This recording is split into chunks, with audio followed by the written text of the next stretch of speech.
Bom dia, irmãos da IPCA. Nós hoje estamos entrando no nosso dia 146º dia de Maratona Bíblica. E hoje estaremos estudando Filipenses, o capítulo de número 3. Que do versículo 1 até o versículo de número 21, Paulo vai tratar sobre duas coisas juntas. Sobre firmeza na fé, mas ao mesmo tempo também nós vamos ver o amor demonstrado por Paulo através de uma linguagem branda, uma linguagem de amor. Estamos aqui então no capítulo 3, na penúltima parte desta epístola de 4 capítulos. Como nós já identificamos até agora, esta é uma carta sem conflitos internos na igreja, a não ser o que estava acontecendo entre Evódia e Síntique, que amanhã no capítulo 4, na segunda-feira, no capítulo 4, nós iremos falar um pouquinho através da maratona bíblica. Também vale notar que essa carta é uma carta que não tem grandes problemas doutrinários, mas aqui no capítulo 3 nós vamos ver uma advertência, uma exortação por parte de Paulo. E Paulo está exortando aqui a igreja a alegria. Reparem então no versículo 1 que Paulo começa esse capítulo já instigando o povo a lembrar sobre algo que ele já pregou anteriormente, que é sobre alegria, e que também no capítulo 4 ele vai novamente enfatizar o fato da alegria. É válido notar então que esse capítulo, o capítulo 3, ele se divide em 4 blocos de ideia. O primeiro bloco nós vamos ver dos versículos 1 até o versículo 7, que é quando Paulo faz uma advertência contra os falsos profetas, os falsos mestres, os hereges. E se você observar bem, principalmente aqui no versículo 2, Paulo usa 3 termos para falar sobre esses falsos profetas. Ele fala: acautelai-vos dos cães, acautelai-vos dos maus obreiros, acautelai-vos da falsa circuncisão.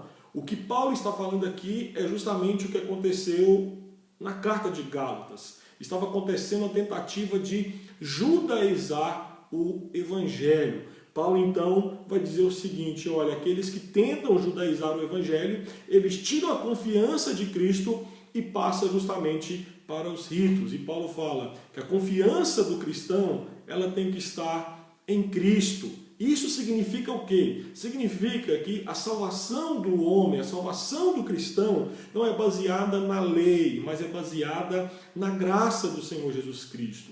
E Paulo ainda diz mais. Paulo fala assim: olha, se a salvação se baseasse na lei, nas obras, eu poderia me gloriar muito bem disso. Repare aqui então nos versículos 4 a 6, que Paulo fala sobre isso. Paulo fala: olha, bem que eu poderia confiar também na carne, ou seja, eu poderia basear no meu passado de boas obras. Só que se você ver no versículo 7, Paulo vai falar o seguinte: olha, mas o que para mim era lucro, isto considerei perda por causa de Jesus Cristo. Ou seja, Paulo diz que o seu passado religioso de boas obras era perda, era algo sem valor. E Paulo vai nos mostrar claramente nessa primeira parte, nesse primeiro bloco de ideias dessa carta, que o que tem valor na vida do cristão é a obra de Cristo. E que toda e qualquer tentativa de diminuir Cristo, Paulo disse que tem que ser realmente tem que ser combatido. E por isso que Paulo escreve isso, dizendo: olha, se tem alguém no meio de vocês tentando diminuir a salvação do Evangelho, através da graça de Jesus Cristo, se querem diminuir isso, acautelai-vos, cuidado com eles. O segundo bloco de ideias é quando Paulo fala sobre o ganho na vida cristã. E nós vamos ver aí dos versículos 8 a 10. Observa aí no versículo 8 que Paulo vai falar que sua herança religiosa, ele vai falar, nada mais era do que um refúgio, nada mais era do que esterco, nada mais era do que, literalmente falando, lixo. Novamente, Paulo está falando que o seu passado nas boas obras era algo sem valor. E Paulo vai além. Paulo vai falar o seguinte: sabe, a única coisa que vale na vida cristã é o conhecimento de Cristo, é ganhar Cristo, é ter fé em Jesus Cristo, como Paulo nos mostra aí nos versículos 8 e versículo de número 9. Paulo está dizendo ainda que o que é importante na vida cristã é justamente identificar-se com Jesus Cristo. Se você reparar bem aqui, olha só, olha o versículo 10, quando Paulo fala isso, para o conhecer e o poder da sua ressurreição e a comunhão dos seus sofrimentos, conformando-me com ele na sua morte. Essa pregação de Paulo, queridos, não seria muito bem aceita em muitas igrejas evangélicas no dia de hoje. Justamente aquelas igrejas que pregam a teologia da prosperidade.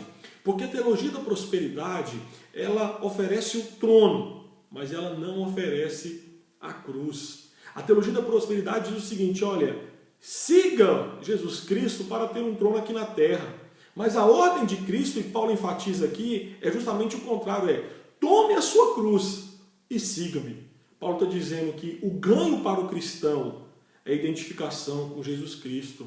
Paulo diz, olha, trono nós só teremos no céu. O que Paulo deixa claro aqui, queridos, é que eu e você, cristãos, nós fazemos parte de uma igreja militante e que nós só seremos igreja triunfante quando estivermos lá na eternidade, no céu. Dos versículos 11, então dos versículos 11 até o versículo 16, Paulo ele vai falar sobre a terceira, vamos dizer assim, o terceiro bloco de ideias deste capítulo, que é quando ele fala sobre o avanço do cristão. Paulo diz, olha, se a cruz, lá no versículo 11, nos versículos de seguida, no versículo 11 principalmente, ela fala o seguinte, olha, para de algum modo alcançar a ressurreição dos mortos. No 10 ele fala que tem cruz. No 11 ele vai falar o seguinte, se a cruz, a ressurreição. E no versículo 11 ele fala, eu estou esperando esta ressurreição. Paulo mostra que grande era a sua esperança. E no versículo 12 ele vai falar sobre, olha, não que eu já tenha recebido ou já tenha obtido a perfeição, mas prossigo para conquistar aquilo para o que também foi conquistado por Cristo Jesus. Isso aqui é muito interessante. Porque o que Paulo está dizendo aqui é o seguinte, olha, eu não sou perfeito. O termo perfeito aqui não é no sentido moral, mas significa algo que ainda não foi completado. Paulo está dizendo sobre algo que ainda não se concretizou na sua vida, que é justamente a ressurreição do seu corpo. Mas nos versículos 12 a 15, Paulo fala, não completou, mas eu estou prosseguindo rumo a isto. E Paulo ainda vai dizer mais ainda, olha o versículo 15, todos, pois, que somos perfeitos. Esse termo perfeito aqui é diferente do versículo 12. Esse termo perfeito aqui lá no grego é a palavra teleios, que significa maduros, adultos. Paulo está dizendo, nós que já somos cristãos, maduros, adultos da fé, nós devemos entender que ainda não estamos totalmente identificados com Cristo, mas prosseguimos rumo a esta identificação. Paulo está dizendo, nós que somos maduros na fé, nós passamos pela cruz e agora caminhamos rumo à ressurreição, ou seja, a completa identificação com Jesus Cristo. E aí quando chegamos então nos versículos 17 a 21, Paulo vai falar sobre o modelo. E Paulo vai exortar aqui. E Paulo vai falar, olha aqui o versículo 17, irmãos, sede imitadores meus, e observais os que andam segundo o modelo que tendes em nós. Paulo exorta. Sabe por que Paulo exorta? Porque dos versículos 18 a 19, Paulo ele vai falar sobre um outro tipo de modelo. O modelo daqueles que são inimigos da cruz. E esses estão dentro da igreja. Paulo diz, olha, os inimigos da cruz, o Deus deles é o ventre. E aqui ventre, queridos, não é no sentido de comida. Porque para os hebreus, o ventre era a sede dos sentidos. Paulo aqui está falando de vida sensual, está falando de vida sem categorias morais, espirituais. Paulo está falando de pessoas que têm uma vida cristã centrada, uma vida não cristã, mas uma vida totalmente centradas nela, onde Cristo não é o centro. Paulo está dizendo, principalmente no versículo 19, olha só, o destino deles é a perdição, o Deus deles é o ventre, a glória deles está na sua infâmia, visto que só se preocupam com as coisas terrenas. Paulo está dizendo de pessoas que não têm Cristo como centro, não estão pensando na eternidade, mas estão simplesmente vivendo para as coisas daqui da terra. E no versículo 21, Paulo então vai dizer sobre a herança do cristão.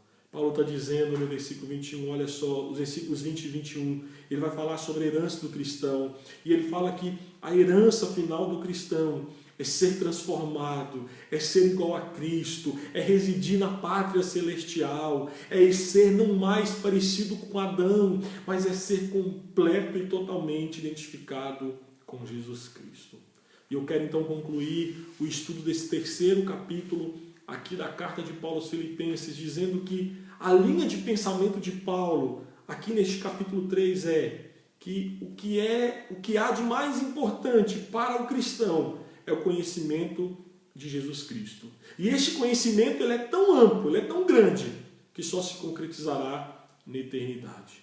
Por isso, todos quantos somos perfeitos, como diz Paulo, tenhamos esse sentimento, tenhamos o desejo de conhecer e ter mais de Cristo na nossa vida. Eu convido você então a orar e pedir ao Senhor que nos ajude a cada dia ter mais e mais o desejo de conhecer e possuir Jesus Cristo. Senhor, obrigado por mais um dia onde o Senhor nos permite dar a Tua palavra. Te bendizemos, Pai Santo, porque o Senhor é o nosso Deus, o nosso Salvador. E rogamos a Ti, Pai, que permita-nos conhecer cada dia mais e mais de Jesus Cristo. Incentiva-nos, desperta-nos, desafia-nos, Senhor, a conhecer cada dia mais e mais o Senhor Jesus Cristo. Te pedimos isso em nome de Jesus. Amém.